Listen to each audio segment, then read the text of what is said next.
Hiya, so my name's Amy and this is actually the first video I'm posting on my YouTube channel.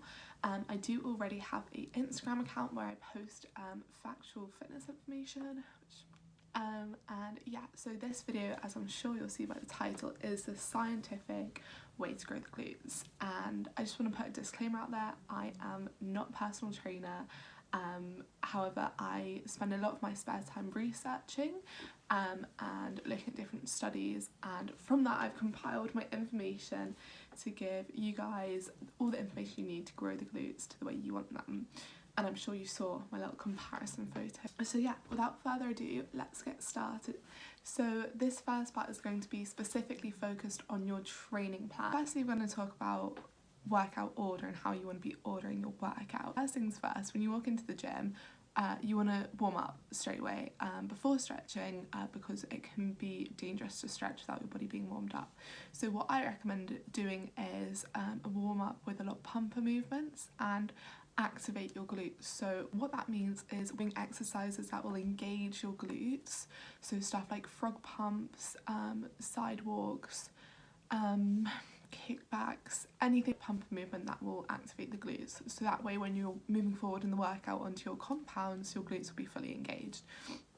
And then after doing your warm-up, you want to do a bit of stretching, and you really want to be focusing on stretching your hips out, ready to go onto your compounds, which are the most important part of your workout.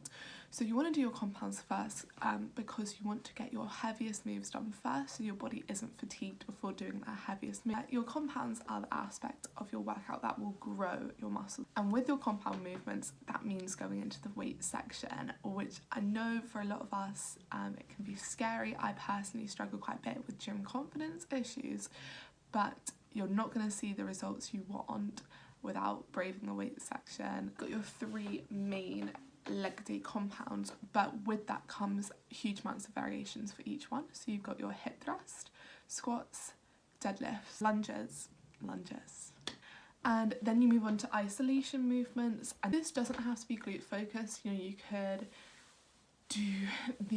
do some work on your calves if you wanted to during this time, but if your goal is to grow the glutes, then you do want to look at doing stuff that will be focused on the booty. So for example, kickbacks, side steps, crab walks, anything like that.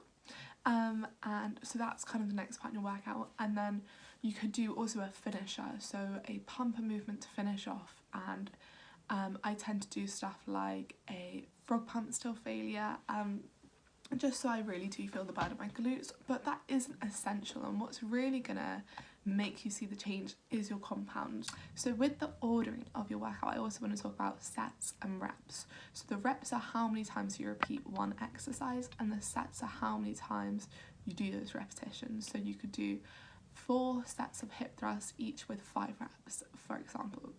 And most PTs recommend around 10 to 14 compound sets a week.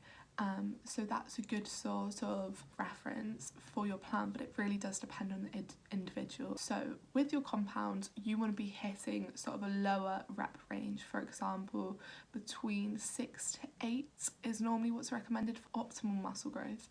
And then with your isolation movements, you want that to be more mid-range, so 8 to 12 or 8 to 15, and with your sort of pumper activators, you want that to be in the higher rep range, but lower load, so lower weight. Also abductions, so for example, abduction machine, crab walks, etc.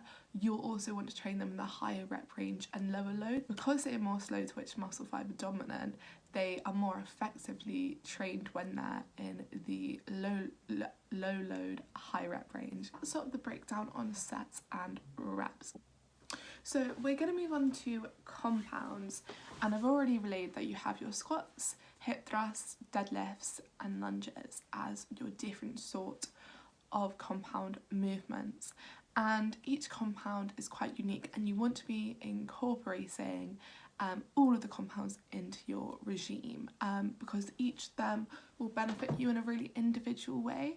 But what I do want to emphasise is the importance of making sure you are hip thrusting if your sole goal is to grow the glutes. Hip thrusts engage the whole glute, and they also are the most focused on the glute. Hip thrusts, they are quite easy to master the form of, and they provide a lot more glute activation, growth, and they're much more focused on the glutes. They have 2 times more glute focus than quad focus.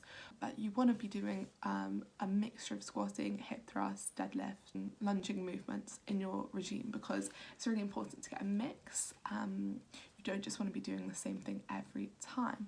So it's up to you how many leg sessions you want to do a week. I personally like to do around 3.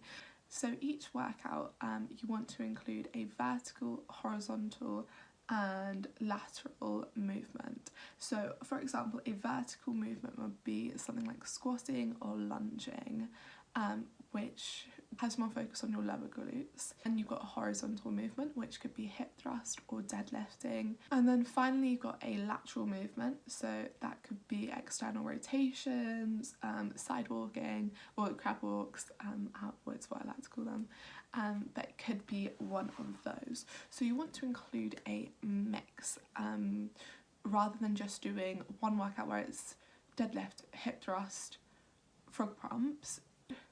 A mixture of all 3. So for example, you may start your workout doing some squats, so some front squats for example, and then move on to doing hip thrusts. So then you're starting with a vertical movement, moving on to horizontal, and then you may want your isolation to revolve around lateral movements, so do some abduction. So what we're now going to talk about is probably the most important aspect of your training plan, and that is progressive overload. And this is a really crucial component of muscle growth, and essentially what it is progressively making your workouts harder. And the most typical way to do this is by increasing the load, so the weight or the reps. So for example, week 1 you are hip thrusting at 80 kg for example, and they're feeling strong and you have a great workout. Week 2 you then may try and see whether you can do the same amount of reps at 85 kg, therefore making the workout harder for your muscle.